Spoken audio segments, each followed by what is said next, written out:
Dari 17 kabupaten kota di Sumatera Selatan, terdapat satu kabupaten yang masih belum menyelesaikan rekapitulasi surat suara, yakni Kabupaten Empat Lawang.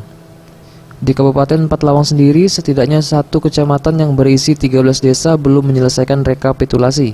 Belum selesainya rekapitulasi ini dikarenakan sempat terjadi kerusuhan di kabupaten ini, sehingga semua aktivitas rekapitulasi dihentikan. Terkait hal tersebut, KPU Sumatera Selatan mengambil alih rekapitulasi KPU Empat Lawang. Kebijakan tersebut diambil pasca kerusuhan selama proses rekapitulasi dan ditargetkan akan selesai pada 10 Mei 2019. Hal ini disampaikan Ketua KPU Provinsi Sumatera Selatan, Kelly Mariana.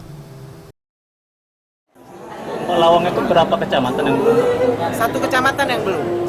Berapa? Iya. Berapa desa? 13 desa. Dan penyebabnya kemarin kenapa, Bu? Sampai telat kayak gitu? Kemarin kan terjadi kerusuhan di situ. Jadi proses rekapitulasi tingkat kabupaten itu dihentikan. Tim Liputan, Sriwijaya TV.